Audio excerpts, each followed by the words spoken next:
Wassail, beautiful people.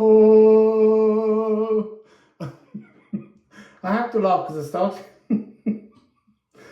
I started just now twice, and for various reasons I stopped, but the main reason was the opening melody kept landing in a really odd, dissonant place from where it began. And although I think that's part of the message of these bind rune readings today, it just didn't feel quite right. So before we go anywhere, I want to say, click on the thumbs up, like this video, help support me and the channel to grow, because in the past 2 years, my channel has been shrinking, partly because it was an energy I needed to walk through, but I keep all my readings free. I don't have any other income. And so it would be really good for you to enter an energetic exchange with me and the channel and spirit and make a donation. I don't do half a reading and then hide the rest behind a paywall, because I understand that sometimes we're so impoverished. We just need solutions and answers and guidance to help us out of it. And so it's always been part of Spirit has always told me that I mustn't hide readings for only those that can afford to purchase them. So think about making a donation towards the channel and me, because it's the only way I have to support myself. So we're going to be using today the Liffruma deck, and your destiny, Eeyore, the world serpent, is here on the back. You can purchase this deck already on liffruma.com, and we're also going to be using the new deck, which doesn't look like this anymore, but I can't afford yet to print the final edit before we make it available for pre-sales. So again, a donation is very helpful. We're using this deck. It's got embers on the bottom, which has changed as well as this. Embers is a stellar nursery. It's the energy of the golden pathway. It's our renewal, our phoenix energy when we step out of the stagnant matrix, stagnant labyrinth, the matrix, however you want to refer to it, and enter the golden pathway. It's a very difficult energy to reach, and even when you do step out, there's still a kind of, there's a blindness for a while as you adjust in the limbo land between the two realms. So we're going to do a reading bind runes. So at the moment I'm downloading a massive amount of information for a third deck, which is going to be the Liffruma Super Tarot deck. And the major arcana are all represented by bind runes. What are bind runes? Bind runes are when you take various different runes and you create, you combine them together to create a new image. And it helps to show us how the major arcana story arc contains many other fractals of frequencies that we're working on. And so part of this reading today is to, oh my God, the phone's ringing. Hello? It's boy. Uh-huh.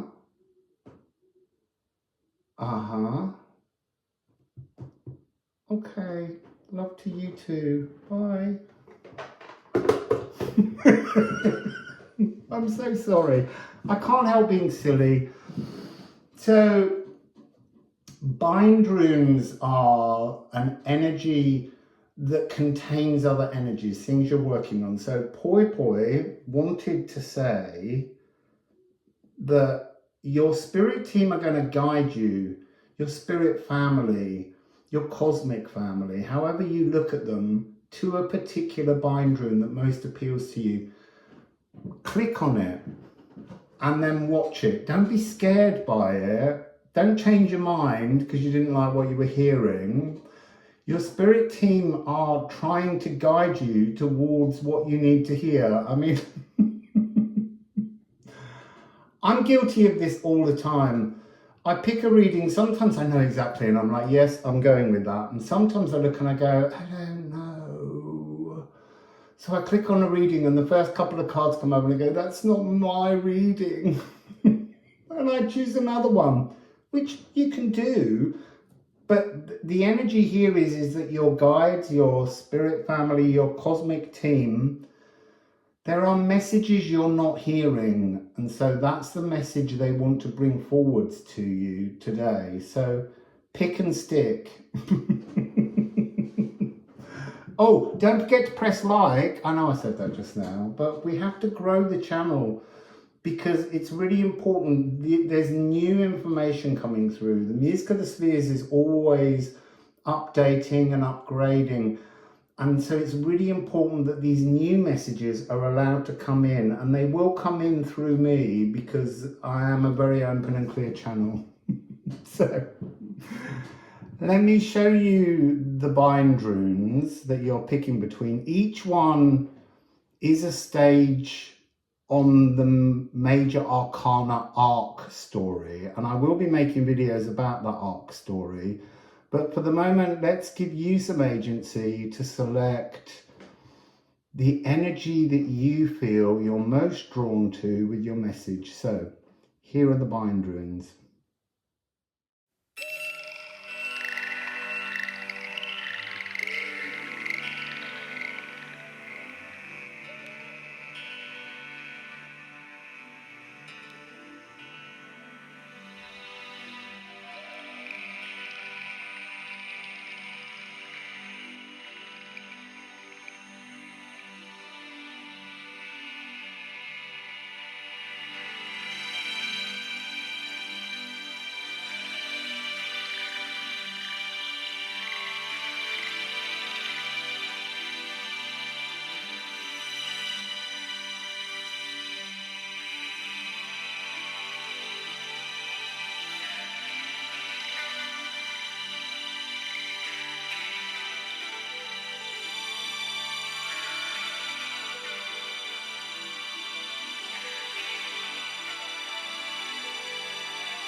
So you picked the Emperor, the emotional masculine. And hopefully the explanation of why that's the emotional masculine will come out in your reading. But let's first of all take a look at the various runes that are hidden within the symbol of the Emperor bind rune.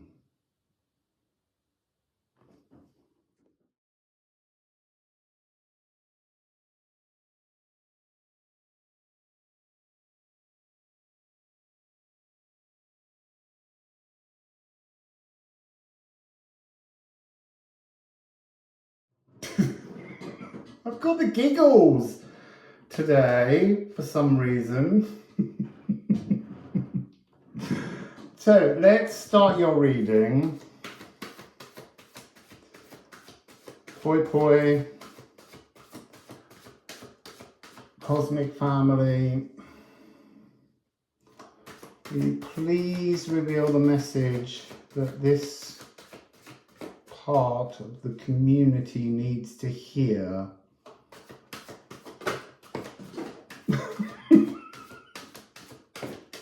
You just got flung against the wall. Oh, you see, this is really interesting. It's Perv. Now, I think energies that don't fall on the table, cards that don't fall on the table are things you cannot see. They're things you're not able to find. And this card's all about not being able to see something. It says, my pear is so ripe, you ought to reach for it, but you cannot find me. You sense me and my scent. It's like knowing something's out there. It's kind of got that energy of cosmic doubt where you've had an awakening and yet somehow you don't feel like spirit's supporting you. They are, but sometimes you have to go through really difficult energies to find the nutrients, to reach the pear, to have that juicy, beautiful fruit, succulence. Etbursten. So Etbursten is breaking free and it's becoming more and more an energy. I will put the cards up so that you can see them in a moment. I'm just laying out the spread. It's almost like you can't see what you need to burst out from. It's like you still see the stagnant labyrinth around you and it's overgrown.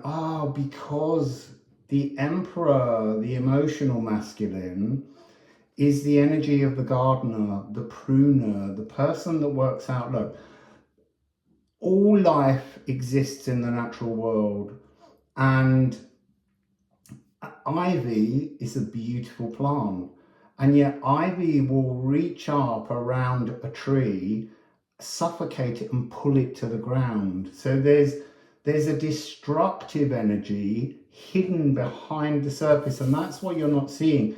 It's about pruning. It's about looking at aspects of your life that need to be pruned.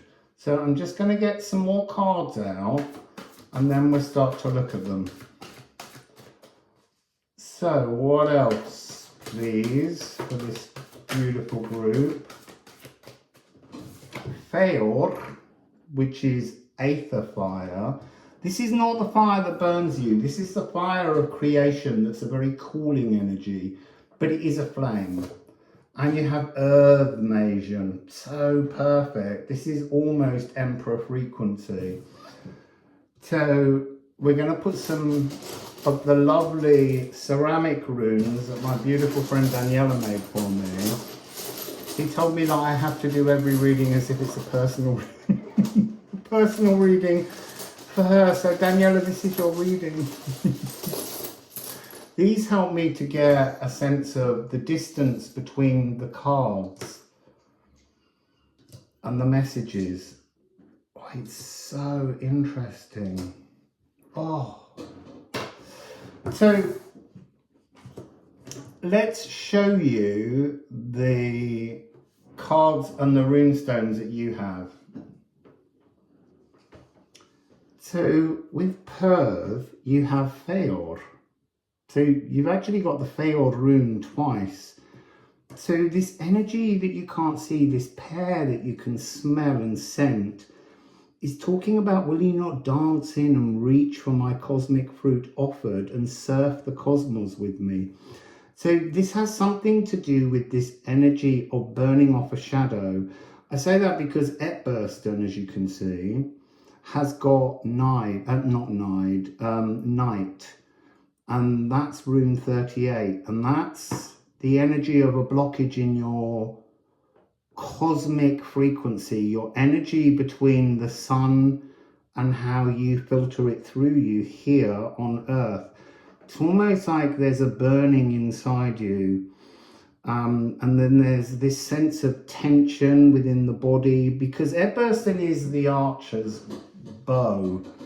And the bow is pulled, the arrow is ready to fire, it's got this direction, but it's almost, you see now they're talking to me about, they're showing me Hod. So in mythology, Hod and Baldur represent the light and the dark. So Baldur was pure sunny energy, and Hod is the blind god, the unseeing. And Loki tricks Hod into killing his brother by shooting an arrow made of mistletoe, because mistletoe never agreed to be a protector, because Baldur was so adored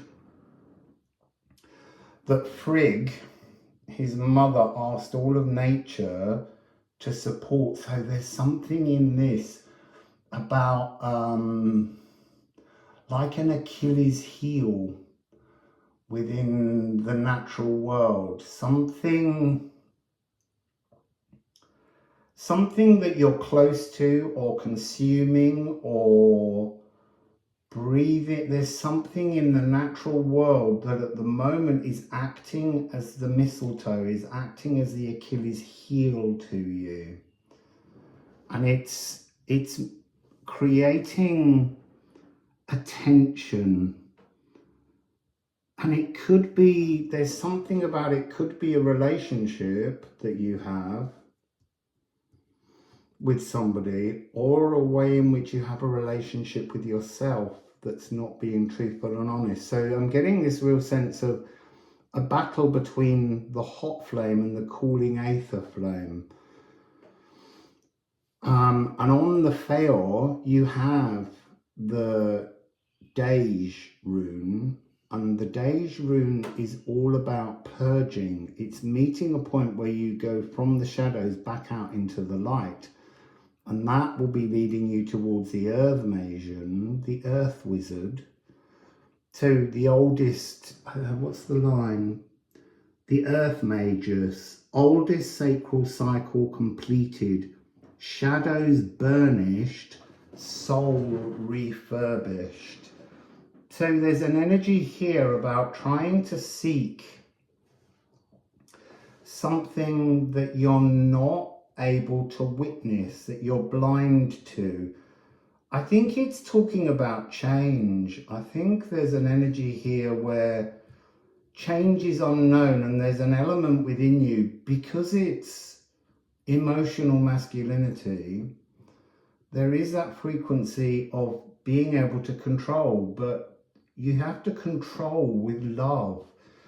You mustn't fear what's coming on the other side in the future. You have to allow that energy to flow through. So you have, with Earth Magian, you have number 12, which is Ger, Yer, Jer, which is the year. It's a harvest, but it's a future harvest. So it's the sleepy storerooms that we have.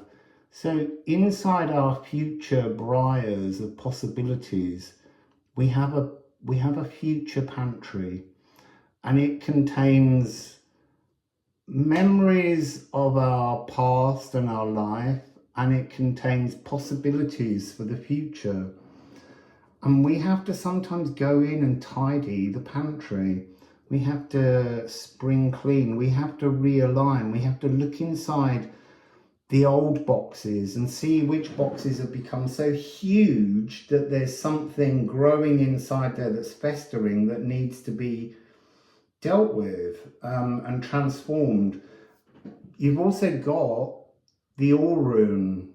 So you've got 2 with this one, and the All Rune is the magic. So there's the Earth Magian power, you being in your wizardry, you being in your ability to control the future, is that you have to make your future plans, write that future diary that I mentioned yesterday, to contain loving aspirations, I guess is the way to look at it. Loving aspirations. So let's get the musical alchemy of astrology deck and see if we can get underneath that first message of this thing you can't see, but you're scared to see almost. So, Poi Poi, my boy, can we please help this wonderful group of people to get some headway on how to move forwards and find that juicy, succulent pear. Ooh. So, oh, look. Essence. House 1. You're searching for your inner core nature, the truth of yourself. So this is about true inner projections. That's what you have to write into your future diary, because the second card fell on the Earth Magian, and the Earth Magian is your truth, your magical truth that you're not able to connect into, you're not able to pull through the ether into your now. It's the future now, but you have to write the future now truthfully, authentically, and lovingly. I am authentic. This is about seeking your true soul song. This is about kissing every instance of life. It's not an easy thing to do, because when we first start to write the future diary and live with that energy of knowing, lovingly knowing that we are creating that energy through our own divineness, we have to, even the awkward moments that come around, because 24 hours every day is a long period, you have to be able to thank every moment for the opportunity it's giving you to be on the golden path. Being a beacon for endless inspiration. There's something within, oh look, 141. I'm getting that energy, 141. Look out for the number 141. Oh, 141. Yourself as the emperor, yourself. But there's something about the 1-4 is you in the stagnant labyrinth, and then the 141, the one after, the pure, true essence, is you as the emperor of your future pathway, the golden pathway.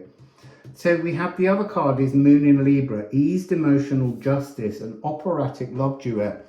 This is about seeking a connection with your wizard self, your higher self, your magical self, yourself through the veil. So this is I am soft or I am hard. So softening yourself is calming yourself. Softening yourself is loving yourself. Softening yourself is loving the world you live in. So I'm picking up an energy of Earth Masion. It's about being in the physical world. So do you remember those magic eye paintings where you could look at a poster and you look beyond the flat surface and then your eyes adjust and you see a three-dimensional shape come out? So you need to go and do that in the natural world. So you might look at a tree with all its leaves and just magic eye the leaves and see the images that come forwards, because plants are magical earth fractals, and in all their chaos is beauty, but there's also hidden realm messages within their fractals, within all the leaves, within the movement of grasses and things. So pebbles on a beach, anything, just go into the natural world and try and bring yourself into that magic eye painting frequency and allow the three-dimensional message to come through. And it is a three-dimensional message in that it's a much higher dimensional message hidden within the 3D. So that's something you're being asked to look at. Big-hearted. You've got to work with your heart here. You've got to learn to transform your heart. And I need to get 2 more cards for the middle 2. So I'm going to take the Musical Alchemy of Astrology deck again. And then I'll add some runes to them. So this tension, it really is a battle between the burning flame and the cooling flames, the aether. It's like I'm seeing a whole series of wormholes being dragon lines, energies into other possibilities that are all around you, connected to you, but you don't know which one's got the pair in it. So the first card we have is Pluto, identifying stuck shadows that are causing you tension. 5525. That's going to be a number that you should look out for. It's this energy of change. 17, 8,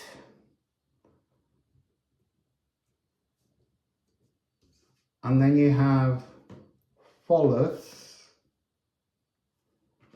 Follis is the law of unintended consequences. I think that's part of your worry. Because on the back of the card, it's living by the law of intended consequences. You write the consequences. But until you can have true faith in your own divinity, you're always going to keep stumbling upon the frequency of unintended consequences happening. You have to make room to prune the world that you wish to live in. So let's get some of these lovely ceramic runes.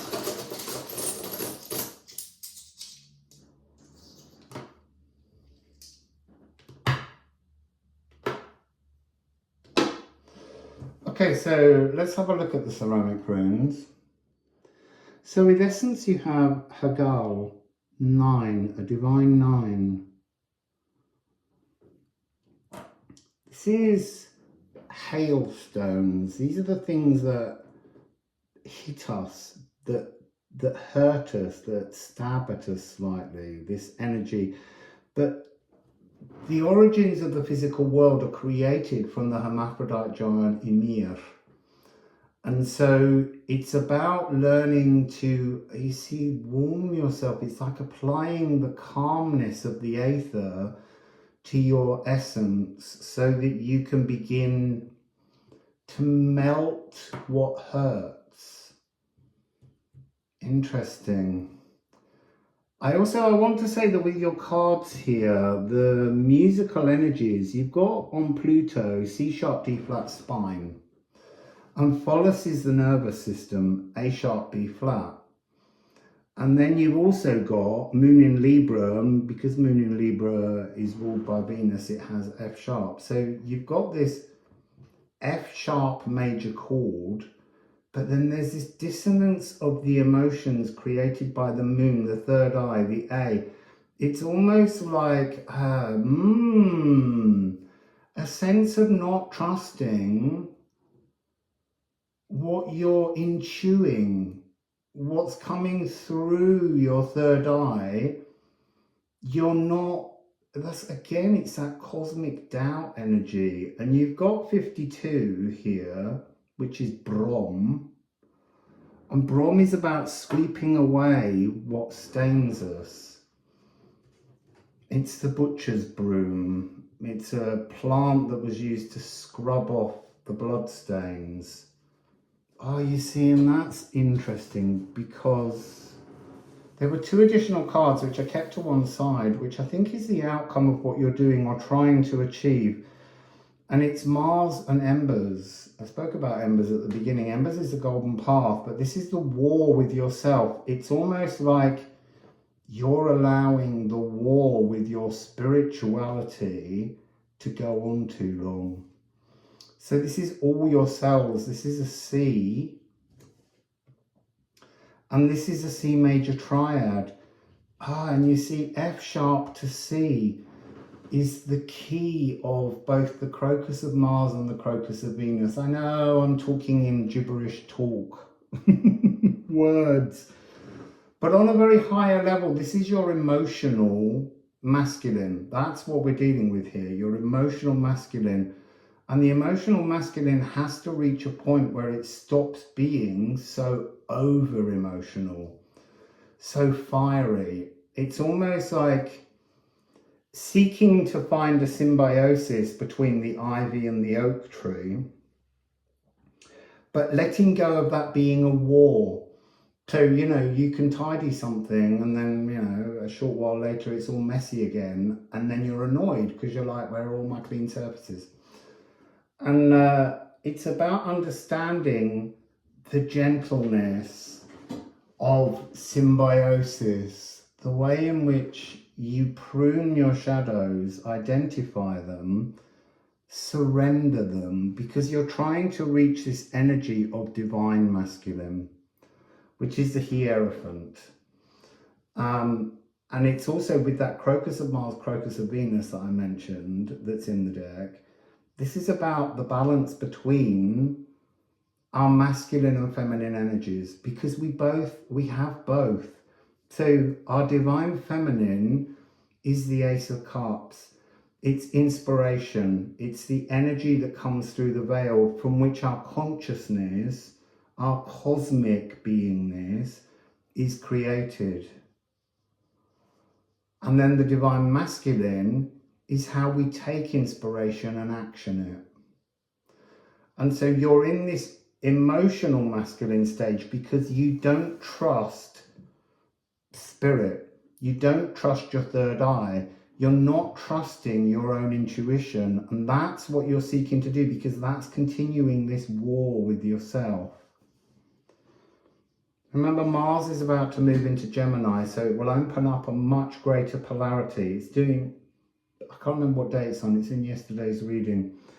And the Embers is a stellar nursery, so I am powerful and I am cosmic. So this really is about reaching out and connecting with your cosmic ancestry. Look, your cosmic ancestry is everything everywhere. But there will be relevant energies that you're currently working with. I'm hearing Orion as I'm talking about this, but I don't know what that means, and I'm not meant to explain it to you because it's an exploration that you have to do. Isn't Betelgeuse in Orion? And Betelgeuse is doing this flaring up and flaring down, and that's exactly this energy that's been there from the beginning in Epburston and failed. This notion of kind of having flashes of calm and then flashes of rage. That's really fascinating. I'm going to get 2 runes for those 2.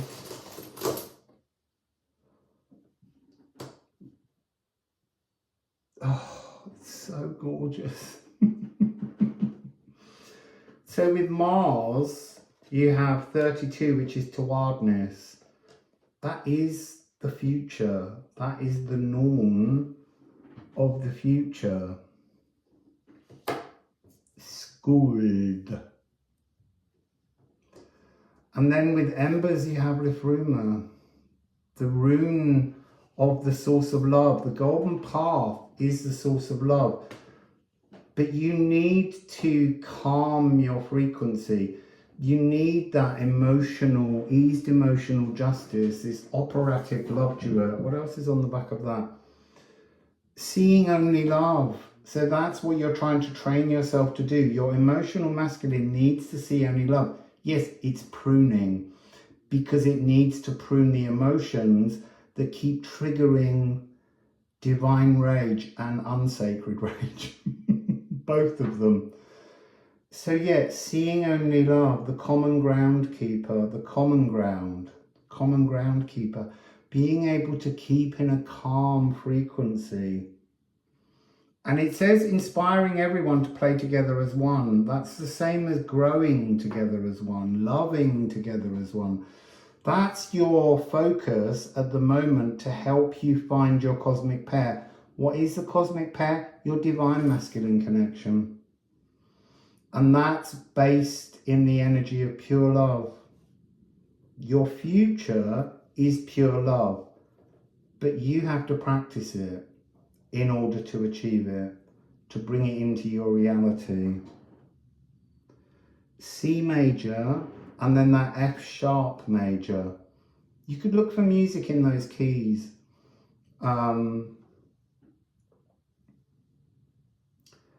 Fertilizing the ready present seed. Star creation, you, creating you as a star, as a divine light in your cosmic realms. And then birthing. So that's that notion of re-death and birth. It's like you're preparing your way to your divine masculine energy, to understand how you create everything purely through love, not through emotional frustration. So that's your message for the Emperor frequency, the emotional masculine. So don't forget to thumbs up, and if you enjoyed your reading, please do consider making a donation to me and my channel. Wassail.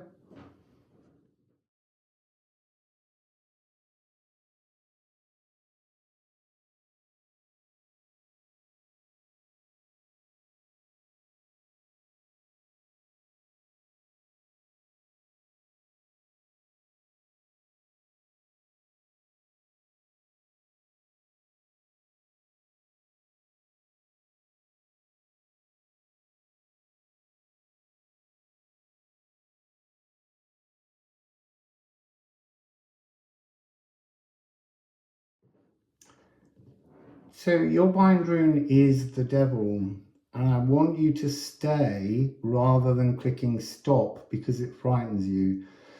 We misinterpret the devil. The devil really is about temptations that we are meant to accept.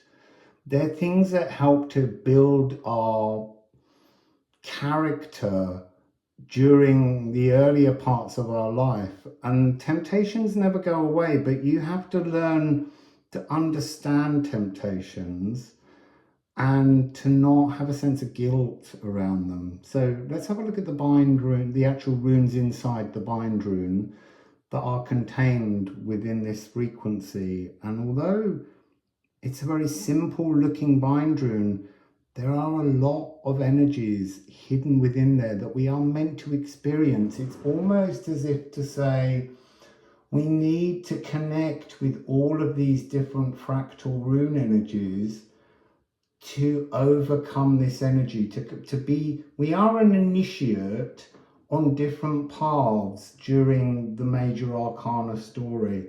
And so to be on this energy is about actually releasing frequencies from our past so that we can become something new as we move on to the next major arcana card, which is the Tower, to break things down. But you can't break it down if you don't understand what it's made from. So well done for choosing this, because it's a really important frequency and test that you need to work your way through. So we're beginning with the rune deck, the Liffruma Healing Oracle. So, interesting. Lagu, which is the cosmic ocean, has fallen, and that's an energy of going through stepping stones, the different steps within the frequency of what we call the devil. I'm sure it will need some kind of other name because we have too many heavy connotations. And then caught in the deck is Apple Bearer. When things are caught in the deck, I feel like they're energies that Spirit is trying to get you to see. So Apple Bearer is about fruit bearing, but it's also about making offerings. Offerings to whom? You see, and I'm hearing to you, to yourself, to the divine within, not to the divine without. This is about making offerings to you.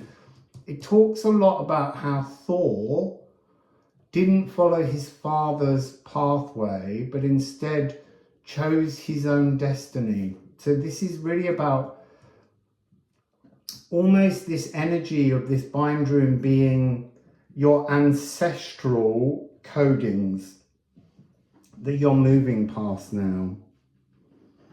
So I'm going to put 2 runes on there and then we'll have a look at them in detail.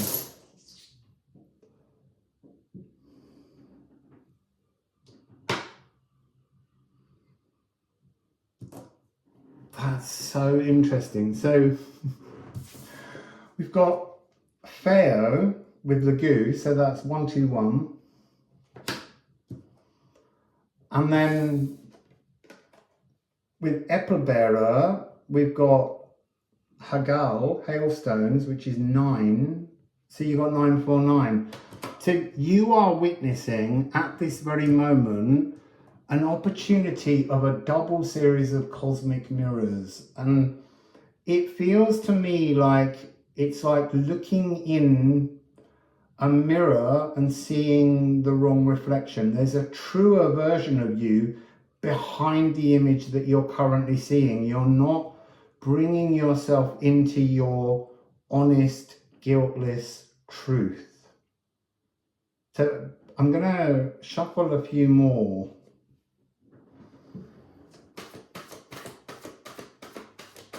Can we please have a little bit more explanation about this cosmic mirroring? So we have hell, which is the returning light. Look, hell is an interesting card. In Christianity, hell is named after the goddess Hel from Norse mythology. And she returns the light after the destruction. So after Ragnarok, she returns Baldur to the world. And you've got 1313. 49 is Apple Bearer. Hell is 76. They're both 13s. 1313 frequency. And then you've got Unwardness. Unwardness is the now. It's Verdandi. It's the norn of the now. It's like you're being asked to just simply acknowledge all the amazing shadows that you've gone through, all the temptations that pulled you in, and just release them so that you can stand in the now. Shut the door on them. Start making offerings to yourself. Let's get a couple of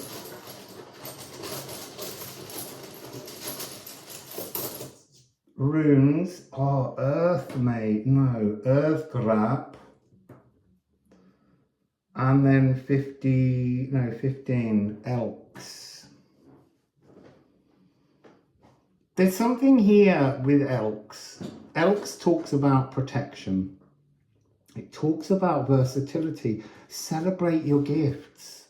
Celebrate what you learned through temptation, because that's how you gain your wealth. So let's go to the Lagu. Lagu is talking about mobility, mobile wealth, and this feels like it's to do with your spiritual wealth. It's like recognizing all of the things that you've experienced as the foundations beneath the surface that have created this opportunity to bear fruits, to return your light to the now. So now they're showing me this notion that when we're born and we get our natal charts, there is this frequency where that's where we're born, and our life force begins to shine from birth. And as we go through our life, moving on, you haven't moved your life force. And so all the different things that you've experienced, traumas that you felt, pleasures and moments of joy, they're all standing as kind of, let's look at them as trees in a forest. And so the light is struggling to reach you in the present day. So returning your light to the present takes your light out from the point where you were born and brings it into the now. So it's actually shining with nothing standing in the way of it. So it's like making an offering, bearing the fruits of your labors by creating a glow into this moment right now. That's what you're being given as your option here, to light your present gateway.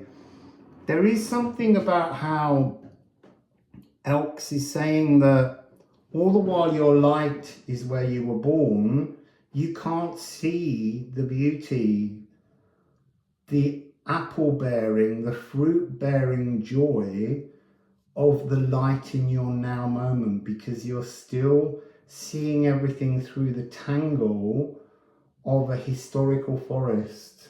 And that was merely something that you needed to create to birth your light now, to bring yourself into the now. So we have 913 with Hagal. on the fruit bearing. 913 is a very powerful frequency for me, how I interpret, because it's divine energy. 9 is the divine, the hidden, the secret, the thing you've been missing. And 13 frequency is inspiration.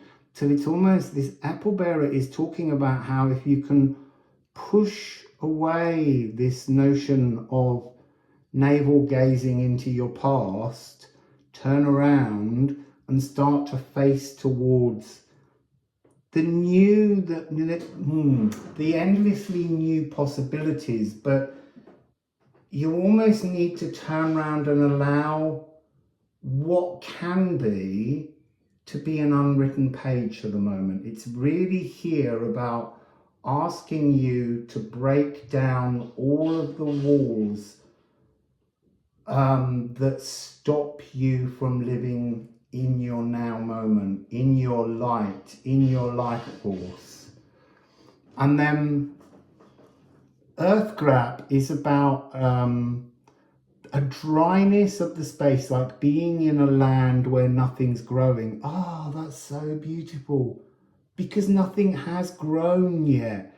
Bring your light into the now, and it will bring the energy to create your new frequency moving forwards. Don't seek answers. So I've been talking about a future diary, but it's almost like you need to just stand in an energy of potentials to allow something wonderful and new to be created by your presence, unhindered in your now moment.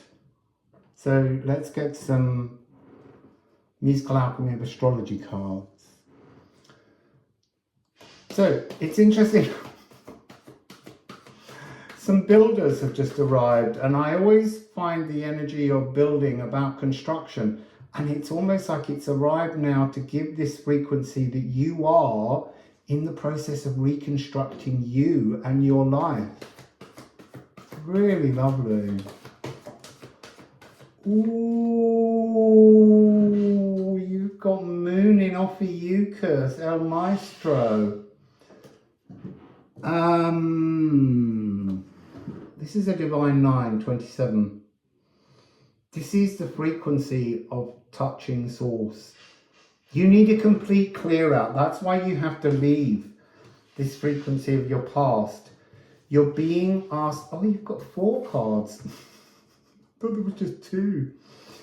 You need to embrace your divineness. And in order to feel your divine presence, you have to enter the now with no sense of what was and no sense of what will be, but to just be open to the influx of divinity coming down towards you.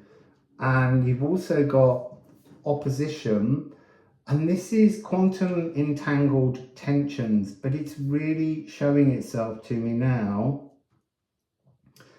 as your connection to everything, but primarily to source. So now they're showing me the spider's web, the sticky, stagnant labyrinth of temptation. Before I came up to do the readings, I was standing outside and I noticed a single clear thread from a spider running across, and it was talking about a connective energy from point A to point B. Open yourself for a divine revelation. Open yourself to allow you to begin to comprehend the oneness that you have with absolutely everything, but you can't see that oneness if you're still looking at the past. It needs to be transformed. And you've got Moon in Capricorn and Pholus. Pholus is in Capricorn at the moment, about 8 or 9 degrees. And this is sanctuary architects. The stillness will create the space for you to grow and build and renew. This is about cool-headedness. This is also the energy of the threshold between the conscious void and the physical void, the atomic void of being alive. So I'm really getting that strong connection of you understanding the purity of your divinity without all of the clutter that you're carrying. And then there's this sudden symbol crash that will create a renewal or a moment where you really become physically present in your life. So let's put some runes, ceramic runes on that were made by my lovely friend Daniela. Hello again, Daniela. In case you picked this reading, because she told me when I started doing readings again, I had to do them all as if they were for her. So this is for you, Daniela, and everyone else.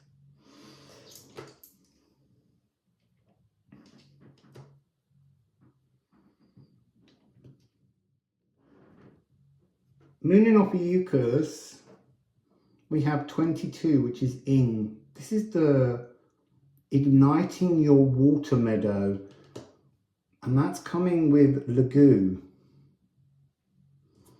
So that's 3 and 9. It's like empowering something within you that brings you into the physical in a new space. 1, 2, 3. Yeah, that's fascinating. So you have here a major seventh, A sharp and B flat, and A sharp or B flat, the same note.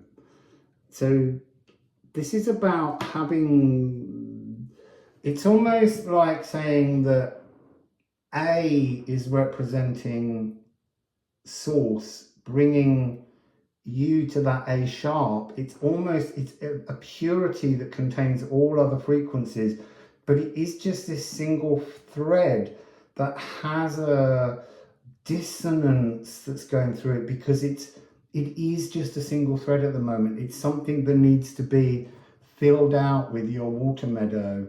This is the energy of Freyr, and Freyr is an interesting figure in that he has a connection to Erfamir, which is the Elven ring. So the energy of Liffruma, the energy of source, the energy of love. You've got to allow yourself to focus on this frequency, the mystical frequencies of fate created through love. So this is the verge of visible silence. And that's why it's like you've got a diary and you're going through, and then you turn the page and there's just blank and blank. And when you turn back, all of that old diary is blank. It's been removed. It's a brand new canvas on which to paint your life. And you have Eeyore, and Eeyore is the world serpent. So this is talking about, in order to release your past, the world serpent is the Ouroboros, the Uberos, the snake that bites its own tail, that wraps itself around the whole of your world.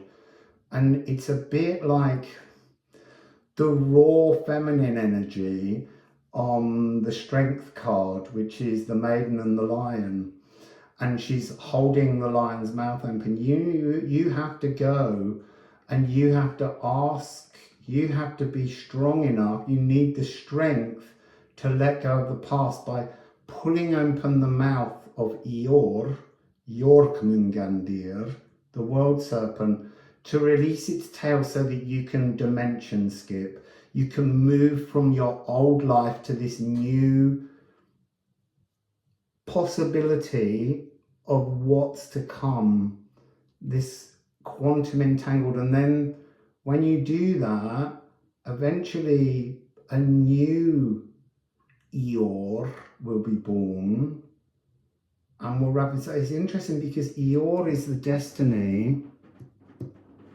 Thor does not repeat his father's path. He walks towards Eeyore. He fearlessly walks towards Eeyore. You need to fearlessly release all that was and stand in your present. And then you have Moon in Capricorn, inner, competent inner values, the beat of the metronome. It's almost standing, waiting for that symbol crash. It doesn't matter. It might come now. It might come in an hour. It might come in a week. It might come in a month. It might come in a year. You can't decide when the percussionist source hits the symbol. So you have here Björk, and Björk, oh, it's another 9. You've got so much 913s going on here. This is a really important divine message, really powerful. This is about, it's almost like Björk represents the burning down of a forest. And I spoke earlier of looking at your forest of the past. You need to burn it down almost so that you can pull your life force up into the now. And you almost can't see your life force anymore. You're feeling tired, you're feeling like you're aging. And all you need to do is just release, bring that energy into the now, return your light to the present. And then you have Ken, the divine spark. That's the symbol crash. That's the renewal that is sitting here waiting for you. It's amazing. It's such beautiful, beautiful energy. So yeah, you need to release your past. And that's that energy. Let's go back to what it was. The devil, the temptations, the things that you feel shame or guilt or anything about. You were meant to do it all because that gave you the strength to do this next job, which is to return your light to the now by releasing all of the past, no longer regurgitating and thinking about things that you wished you'd never done. You were meant to do them because they were part of the key to opening this light that will renew you right now. So that's your beautiful message. So don't forget to thumbs up, and if you enjoyed your reading, please do consider making a donation to me and my channel. Wassail. You picked the Empress, and the Empress is the emotional feminine. The emotional feminine is very much linked to the notion of loving life, but allowing life to destroy itself as well because you just love life so much. It's the energy of the High Priestess becoming embodied as the Empress frequency to create life all over the universes, the multiverses. Let's have a look at the runes that make up this symbol. You see there's a lot of runes in this symbol because it's about creating life. Now, the problem with only feeling the energy of the emotional feminine is it needs to connect with the emotional masculinity to begin to understand how to live symbiotically. This can be an energy that, you see, I want to say that can be quite dangerous alone because it allows life to just be, but life can be destructive. Life needs pruning. It can be a difficult energy to just live in the sense of endless fecundity, because just birthing ever more new things. I'm seeing a dance of wasps out there, and that's reminding me of how life can sting. So let's see what the message is. It's really interesting. I didn't expect to channel that message. So we're going to begin with the Liffruma deck. Actually, I feel like I need to rifle it. I shuffle them all in between, but it feels like it wants another rifle. It's like, I feel like that message was slightly distasteful, and I think that some of you will react to it distastefully, but what we understand as femininity and masculinity here in the physical world is not how your intergalactic family understand gendering. Gendering is something of the polarity that exists here.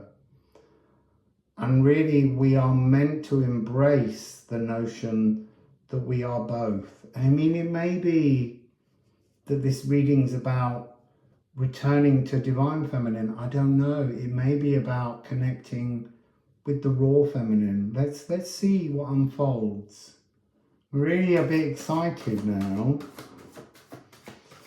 So poi poi. There's a single wasp now just hovering.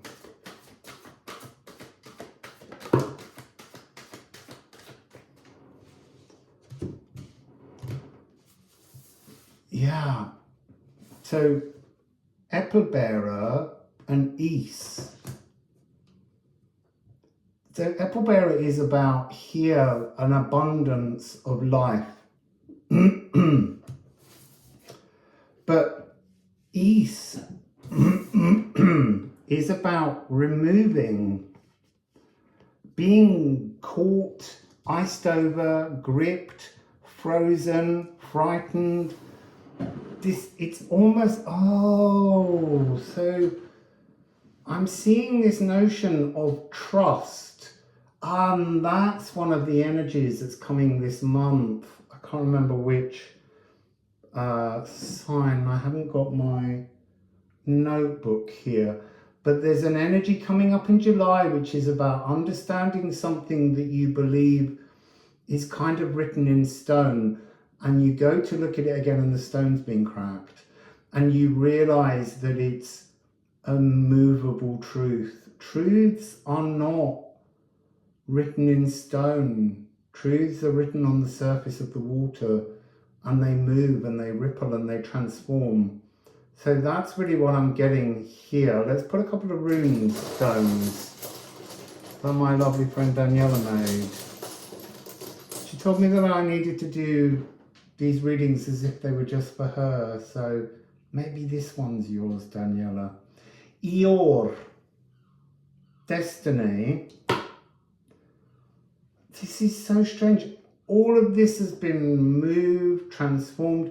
Ken, they came out in the last reading. The destiny of fertility, the destiny of creation, of inspiration, the offerings.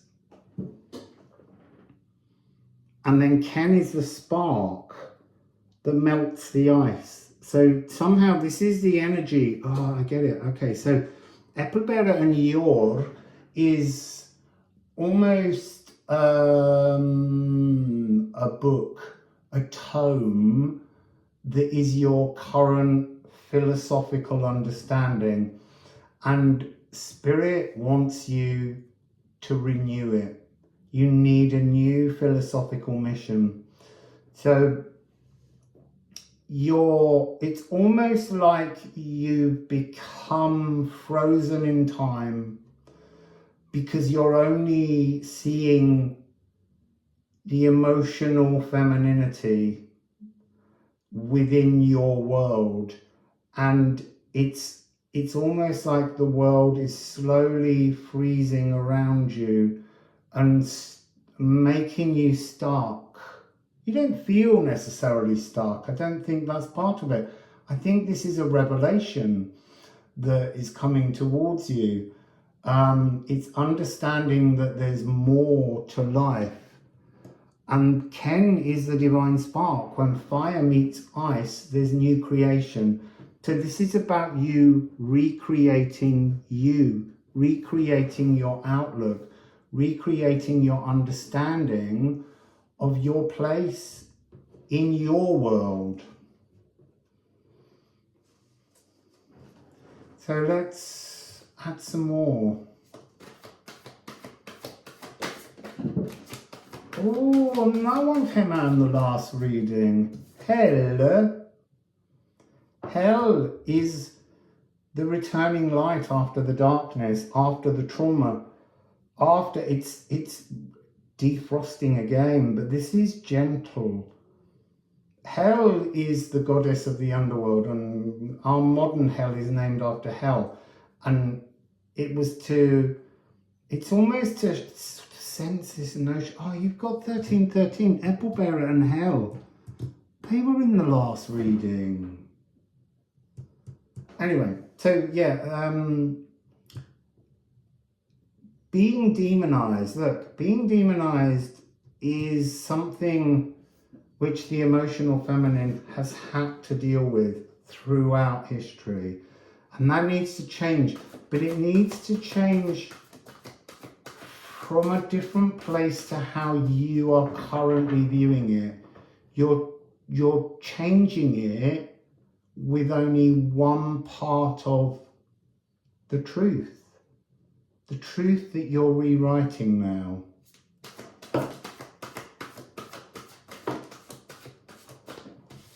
Brahm and Gunungagap. So this is some kind of connection, cleaning up the stains, cleaning up the hurts, sweeping them away with Brahm, butcher's broom, which is a plant knee holly, that's used to clean the blood from things, and renewing what comes from the Gunungagap. You can almost,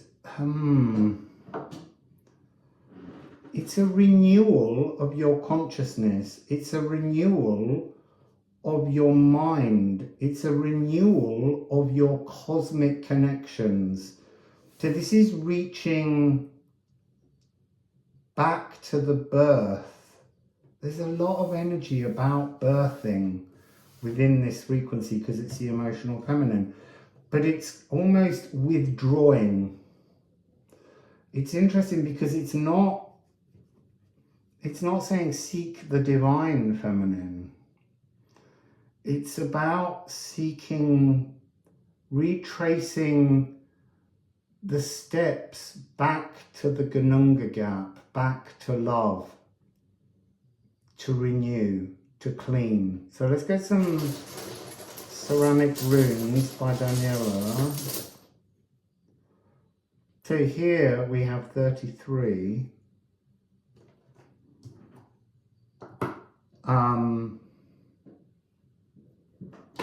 On Hell, which is, it's about making a troth, because it's Gar, Odin's sword, and that's about making a promise, trothing to return your light. And then you have, that came out in the last one, that's so interesting. This is number 1, Failed. It's almost as an energy here to sweep aside your emotions, your traumas, to uncover new riches that have been, there's a connection here of energies, loving, beautiful energies, pouring through the void and becoming distorted. But they're offering you a spiritual abundance. They're offering you, you see, it's partly mobile livestock, and so there's some part of that which is talking about what you possess and what you show to the world around you as your possessions is making some kind of distortion. You're not defined by what you own. You're not defined by what you wear. You're defined by love. And that's what you're seeking to reconnect with, to make space. And I understand, you know, life is very traumatic. And we have a sense of, you see, I'm getting Eris frequency. I'm getting that energy of sacred rage, the rebel. I almost feel as though that energy of East, that frozenness, it's like you've been trapped in a delusion that you're now melting, and then there's a divine spark coming from you, and you've got Björk. That came out in the last reading as well. You might want to look at the previous reading. So this is 18, and this is Björk. This is about growing anew from a new space, but from the same root system. So the same root system.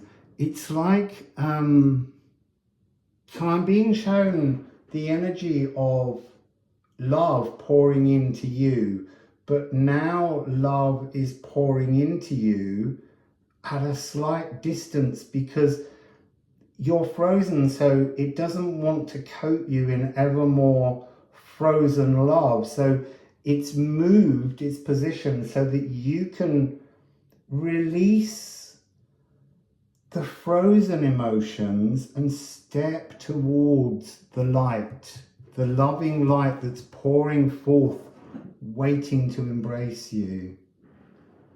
So let's add the musical alchemy of astrology deck and see what else we can get from this. This is fascinating. Now Jupiter has turned over but hasn't fallen. So this to me means that this card is about an energy that you have no control over. This is the great cleansing. This is about opening your energy wings that rotate around you to cleanse all of your frequencies, to work through you. This is the symphonic pedal organ, the vast energy of a sound bigger than everything. Sagittarius and Pisces, obviously, aligning the vast flow. And there is this vast flow, but it's not, somehow it's not flowing on you because you have a set philosophy and you need to break that philosophy, make changes to things you believe in. Every time something comes up and you feel you want to say no, ask yourself, why am I saying no? What if I said yes? Where would that take me? You don't have to say yes in that situation, but in your mind, you need to look at that notion of saying yes, trusting the yes, so that you can move back in and align yourself with this vast flow. Let's get a rune on that one. It's the note G. Oh, you see, look, you have here 74. This is the Elven-like card. It's the Gaiderung, but it is also in a lot of old runes, not in the Liffruma runes. It's a representation of the harvest, but we used the Anglo-Saxon one in the Liffruma deck for harvest, so this became Gaiderung. But it is the opening of the Gununga gap, so that this vast new frequency can flow down towards you. I want to say there's something within this frequency where maybe for the last 12 or 13 years, you've been struggling and you've been that frozen energy that's been holding you fast. That's when it started building up. So you might want to look back. It's not for everyone, but you might want to. So let's get a few more musical alchemy of astrology cards. So let's see what else we can get. Jupiter's a really big aligning energy. Let me just started shuffling, but I just need to look at the polarities, the I am polarities. I am vast or I am tiny. It's almost like your principles are keeping you smaller than the actuality of your cosmicness.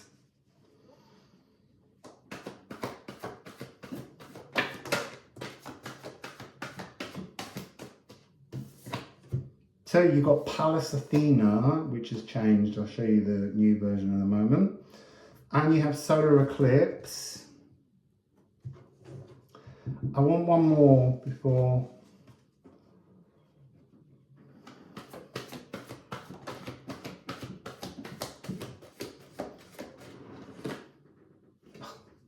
Absolutely gorgeous. Perfect. Dark Moon Lilith.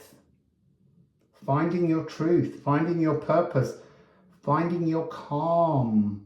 So Pallas Athena is the snake wrangler, and it's interesting that you have Eeyore. And I now can't remember whether I just told a story in your reading about Eeyore, but the snake wrangler, you have to wrangle the snake that's holding you in your current philosophical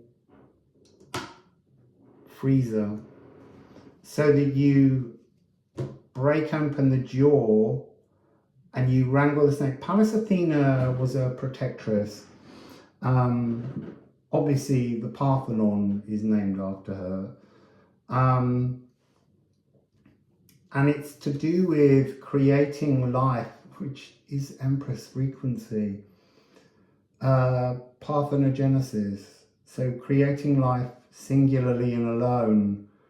And I feel like that's the trap that you've been caught in. And look, we are supposed to create our lives alone, but this is about talking about releasing fixed feelings so that you can enter this energy of the solar eclipse and dark moon Lilith. So what is dark moon Lilith? No, let me put the runes on there first and then we'll come to that. So let's put some runes on.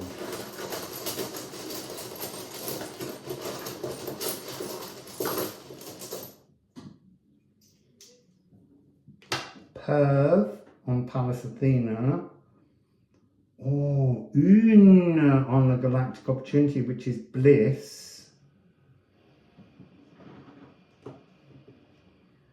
And then 46, which is Was, the energy, an impassioned rising energy. So let's go to Pallas Athena again. Pallas Athena was the protectress of Athens, as I said, and she had a snake that helped her to protect the world. It's almost like, oh, Was. It's so you have this frequency. You've got Perth, which is 14, and Pallas Athena is 44. 1, 4, 4, 4. 444 is the energy of the Jupiter trap, which is being opened. You're being removed and allowed to renew. So Was, you are, it's like having reverse Kundalini. So your cosmic consciousness, your emotional femininity that is connected to the divine femininity is reaching down, but it's not meeting the earth serpent. It's not meeting your, because you're Yorgmangin. Your Yorgmangandir is only eating itself, and it's like it's biting its own tail, and it's like you're not able to bring your consciousness in. And so with the Was energy, with dark moon Lilith, the dark moon Lilith is the side of the moon that we can't see. She was obviously Adam's first wife, and part of her beingness was that she, like Adam, was created from soil. God picked up soil and made Adam, and God picked up soil and made Lilith. And then it was decided that she was told to do everything that Adam said. We don't know whether that was by God or by Adam.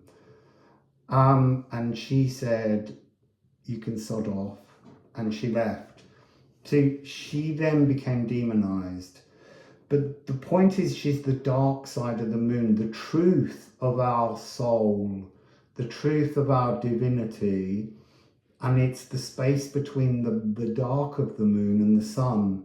Because every time there's a new moon, dark moon Lilith faces the sun, whereas we get the image of the moon and whichever house it's in the zodiac facing us, affecting our emotions. So this is about being emotionally stable. And it's interesting that you have solar eclipse, because that's part of this energy, this connection when the sun and dark moon Lilith smile at each other. And that's the space in which bliss, Une, resides, because that's the golden path. That's not living within the emotionally unstable frequency. And this is the emotional femininity, and it's not to criticize the emotional feminine frequency, but it's to say that there's another kind of femininity that's divine, that has to join with the divine masculine within us all. We can't be just one side of a coin, one side of the moon. We have to turn around and see the other and begin to live in the calmer, beautiful path. So that energy that I spoke about of the Ginunga gap, pouring in another place, it's pouring between Lilith and the sun. And your consciousness comes through the sun. It gives life to everything. And within that frequency is both the divine masculine and the divine feminine. Because in most cultures, the sun is seen as masculine. In Norse mythology, the sun and the moon are the other way around. And when I go into the sea, I would say that the sun and the moon somehow, for me, in the stagnant labyrinth of life, the moon is feminine in its emotions, because we're trying to learn from that connection from our emotional feminine, and the sun is the masculine energy. But when I go in the sea, they switch. When I step into the sea and go into the cosmic lagoon, that's the golden pathway energy. That's when the energies flip. So the conclusion has to be that it's perception. Both the sun and the moon are divinely, See, I'm really being drawn to say that the sun is divine masculine and divine feminine, and that the moon is emotional masculine and emotional feminine, because it drives us in its reflective quality when it's being lit by the sun. When it's being lit by its true inner nature, this prodigally empowered freedom, remembering self-truth, this dark moon Lilith frequency, that's when it's in its honesty. That's when it's in its balance. So you're seeking balance, and it would feel as though the world around you has led you to be in that frozen frequency, because you're trying really hard to battle the instability that your emotions are feeding you, and the fact that within our societal confinements, we tend to say only women can have emotions and men don't have them. And again, that's another mistruth that's holding us frozen. So this really is about connecting with your emotional femininity in its honesty and your emotional masculinity in its honesty. You might want to look at reading number 1, which was the Emperor, to understand that side and to see the messages there. So galactic opportunities, we need to just look at the I am polarities, vast and tiny. Pallas Athena is I am protective and I am negligent. So who are you protecting? Because there's something within this card, like it feels like you're protecting yourself from the wounds that you see around you. And then solar eclipse, I am open, I am closed. Open and closed to joy, open and closed to Un, the energy of bliss, the energy of the white heart, the stag, the sense, the blossoms, and listens to the world around them chirping with joyfulness. Dark moon Lilith, I am liberated or I am confined. You see, you began this reading confined, but this energy is talking about seeking the freedom, freeing yourself from the singularity of femininity and accepting that that's your inspiration, that's your Pallas Athena energy of the snake wrangler coming in, that protective energy that's holding you safe, and actually allowing it to become a frequency of birth, of your birth. You birthing you, not your mother birthing you, but you birthing you now. And that has this energy, as I said, of the impassioned frequencies of the world. So the emotional feminine, the divine feminine, is the 13 frequency that your reading began with. 49, apple bearer, that's a 13. Hell, 7 and 6, that's a 13. All this divine energy of inspiration that can create things, because there is a sense that all of our consciousness to come through the veil comes through in a kind of feminine, divine feminine, dark moon Lilith frequency, whether we incarnate as masculine or feminine. But it's the being physically present that is the energy of actioning, that is the divine masculine, but it's non-judgmental. And so that seems to be part of how you break and join this impassioned energy.